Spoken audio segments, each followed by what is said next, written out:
But I know I fasted and prayed for like 2 weeks, and I'm like, God, I want you to show me my purpose. Yeah. And then, some months later, he ended up showing me, the purpose of creating Hoops in Christ. And that's how I started getting into training, and building up the training business. And I just started pouring into people, just pouring into kids, just serving as much as I could, not expecting anything in return when I first started. Yeah. And then I started charging. But when I first started, bro, I was charging $20. $20 for 2-hour sessions. Sheesh. You should have told me. I would have been. Let me come train with Chauncey. See, that's the problem with black people right there. That's the problem right there. He's the problem. He the one who priced it. It wasn't me, man. I didn't price it.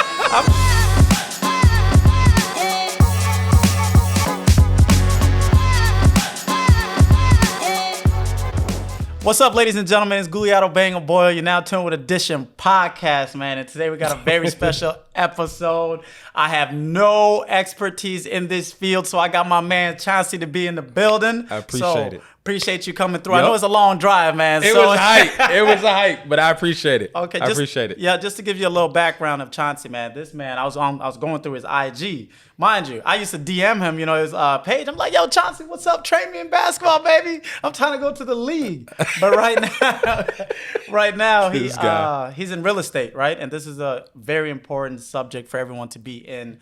Especially in the black community. A lot of us, we've been renting for like 300 years, especially in our African community. I don't know if I've seen anyone own a house. Just joking. But just to show you guys that what he's done, that he's actually an expert in his field. When I was looking through your, not LinkedIn, your Instagram again, 66 transaction closed in, I think, under 2 years. Yeah. You're top 3% of agents in the world, and you did that in under 10 months. Mm-hmm. Yo, that's insane. You're selling more houses than they can build, man. So someone told me the other day, you about to start selling countries next. Is that real? This guy, he just be. I'm just playing. But, that was a good one, though. Yeah. Thank you for being on here, man. I appreciate it, man. What I kind of want to cover today is it's going to be a little bit two different aspects of things, right? One, we're going to learn about your story. Why are you sweating so bad? I don't know. Sometimes I sweat when I'm yelling and stuff like that. But don't worry. We're going to edit it out. Can we get this man a napkin? Yeah. No worries about it. But, we want to talk about, how being a realtor, what it takes to become that and everything of that nature. And then also the other side of real estate investing, right? And I want to cover that for anybody out there that's watching that's interested in this field and you're an expert in it. So to get it even started, man, give us a little background about yourself, who you are, how'd you got to this place right now. For sure. I appreciate it. First thing, I want to just thank God for the opportunity that I get to just be able to share knowledge, share experiences, and hopefully be able to help expose people to another level of thinking. And because a lot of it first starts with your mindset. Shout out Wavy. But I got into first I'll get a little bit about me out, right? Yeah. So I'm originally from St. Louis, Missouri. I was born and raised by a single mom. It's 5 of us total. Yeah. I'm the second oldest of 5. We grew up super poor, living in poverty. At sometimes, like me and my brothers, we all stayed in a 1-bedroom apartment at times. We stayed in a 2-bedroom house where, all my brothers, we all slept in the same bed. Yeah. You know what I'm saying? Because we had rats in the house and mice in that joint. So I definitely familiar with the struggle. You know what I'm saying? Like my whole life has been a grind and a struggle. Yeah. Growing up, me and my mom had a rough relationship, and that kind of impacted me personally, and impacted me in a different way than it probably impacted my siblings. Yeah. But I always use that as motivation. So I ended up coming to Minnesota in 2010 for college. Okay. I used to live in Minnesota back in the day, and when I was in 8th and 9th grade, after my parents got divorced, my mom had got remarried. Then she got divorced again, and then was dating a guy. He ended up getting murdered. So my mom was like, "Hey, I can't do this no more." So she was like, let me take my kids back to St. Louis. But I stayed in touch with my 8th grade basketball coach. Yeah. He connected me really well with some colleges, and that's how I got back to Minnesota in 2010. Just on the basketball tip of things, huh? Yeah. Were you a point guard? Or what position? PG. PG. Okay, gotcha. You're I ain't tall enough to be no other position. Okay. Not at all. Man, that's an interesting background because a lot of us, that are usually on the path to doing something great, always got some sort of story, that motivates you to do what you got to do. For It sure. puts that battery in your back. For sure. And I'm glad you didn't let that stop you. Yeah. And to keep going in life. Because some people sometimes when they come from circumstances like that, some people shut down. No question. And just like, yo, I can't do it. You see my background. No question. I can't really do it. So that's why it's so good. I love to capture people's background first. So no question. This is a real person. Yep. And he come from something. Mm-hmm. And this is the story that he can take. Well, I think it's important too to keep in mind, like, I grew up seeing my mom like work super hard. Mm.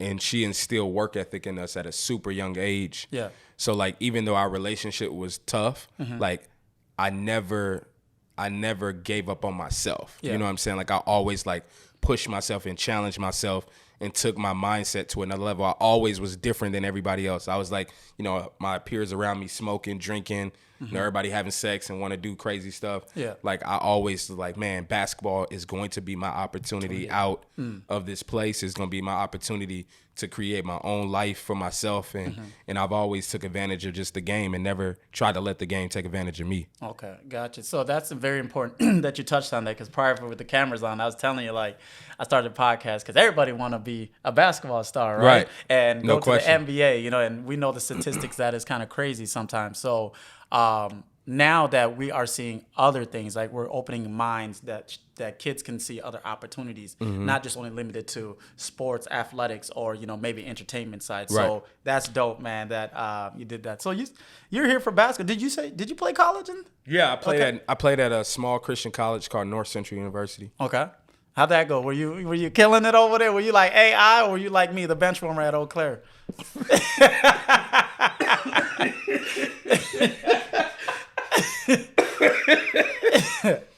No, I was. My freshman year, it was tough. Yeah. It was a different style of basketball. Yeah. I would say that. You got some water? So my freshman year, I didn't play as much as I would have liked to play. Yeah. The style of basketball was way different than my style of basketball. Yep. So I actually played at a high school called Sodan International High School, and Jason Tatum's dad was my high school coach. Oh. And he was like, he was like an animal at this. In the words of him, he killer. Okay. He was a killer. So like in high school, like we were like built to like kill. Like that was the mindset, was like we should not lose a game type thing. So I think my senior year, I think we might have lost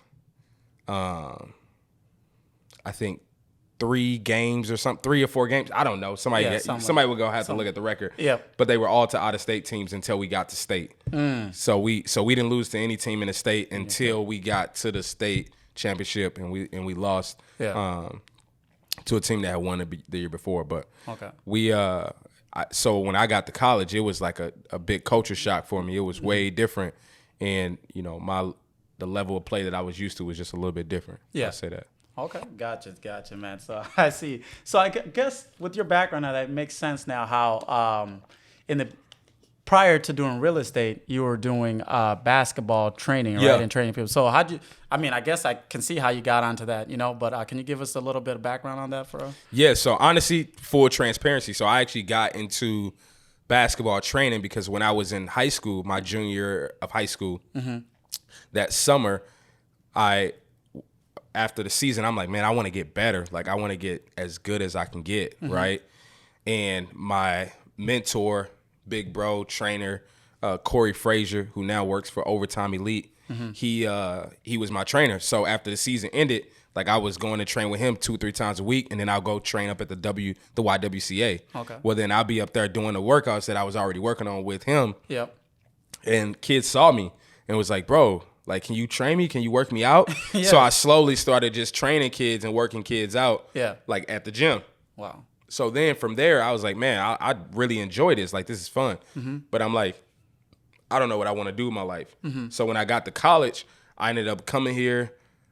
It was a total culture shock going to an all-white university where I was like one out of maybe 10 or 12 black people in the entire school. Yeah. And, you know, for me, it was about just like finding my niche and finding what I wanted to do. Yeah. Well, then I wasn't saved at the time. I didn't have no relationship with Jesus or nothing like that at the time. I was just living my life. And then at the end of my freshman year, towards the end of that year, I ended up giving my life to the Lord. That year, like maybe a few weeks before school was going to get out. Yeah. And after that, I took a huge leap of faith, and I said, man, I'm not going back to St. Louis. I had so much growth in myself personally, and I knew if I went back, I would have went back to the same behaviors and, kind of like habits. And I was like, man, I don't want to go to that level ever again. So I said, forget that, scratch that. I'm going to stay in Minnesota. Yep. I'm going to just see what God has for me here. And I took a leap of faith. I was fasting and praying for 2 weeks straight, bro. Yeah. Never did anything like this ever in my life. You lasted the whole 2 weeks? 2 weeks, man. You know you had a little snack in there. I actually don't remember if I did or not, but I know I fasted and prayed for like 2 weeks, and I'm like, God, I want you to show me my purpose. Yeah. And then, some months later, he ended up showing me, the purpose of creating Hoops in Christ, and that's how I started getting into training, and building up the training business, and I just started pouring into people, just pouring into kids, just serving as much as I could, not expecting anything in return when I first started. And then I started charging. But when I first started, bro, I was charging $20. $20 for 2-hour sessions. Sheesh. You should have told me. I would have been. Let me come train with Chauncey. See, that's the problem with black people right there. That's the problem right there. He's the problem. He the one who priced it. It wasn't me. I didn't price it. I'm just a customer. So, okay. No, that's dope, man, because when I was playing basketball, the only, like in Austin, Minnesota, that's southern Minnesota, we didn't have any, like, training person. Kobe Bryant's fadeaway. Okay. Oh, that's how he did it, Yeah. So it's kind of crazy how some of these kids develop, especially now. They got a bunch of talent coming from Austin, right? Yep. And I'm just like, wow, man. If they had a trainer that like, yo, hey, we're gonna go train. Right. Some of these kids would go, I don't know. You don't know where I wouldn't be here. Yeah. That's me giving me all on the shout out. Yeah.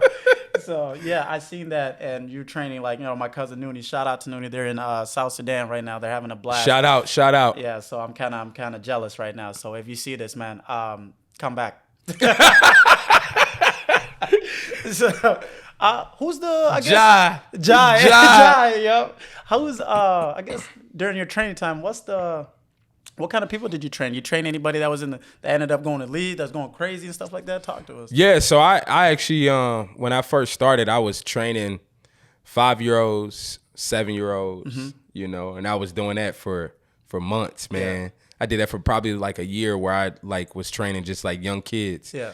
And then I started from there. I got my big opportunity when Anthony Tolliver was playing here in Minnesota, and he was on his second contract. He was actually hurt the entire year. I think on that first contract, if I'm not mistaken, he had hurt his wrist, but he was still trying to play through it. Yep. So he didn't shoot the ball as well or whatnot. So he was in a spot where he was always, fighting for that next contract.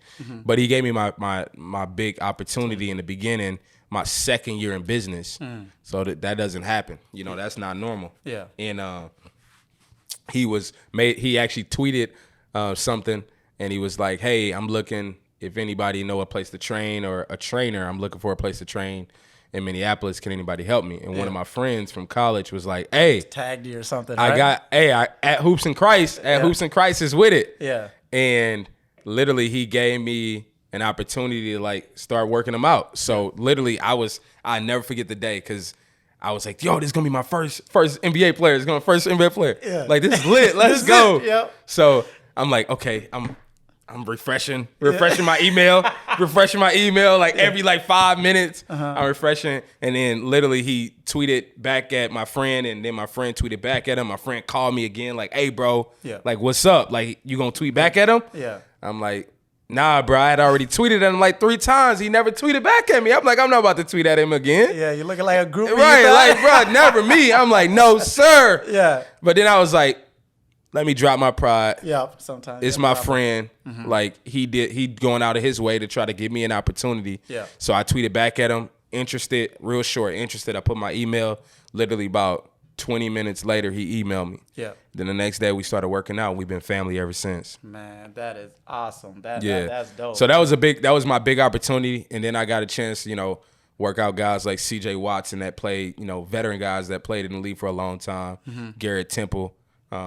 I helped him, you know, when he was with Washington Wizards, and then he helped him get to another contract and got his shooting percentage up to shoot. You know, he was shooting almost 40% from three after our second summer working together, and that, you know, really helped him throughout his career to, you know, make a lot of money. But I just started realizing, man, it's like there's so many more opportunities out there where you can be a blessing and help people, and you don't necessarily got to be the guy that's making it to the league, but you can still have the same impact somewhere. and a platform. My question for that, before we go on to the real estate thing, is where do y'all be finding the workouts? You know what I mean? It's like, how do you?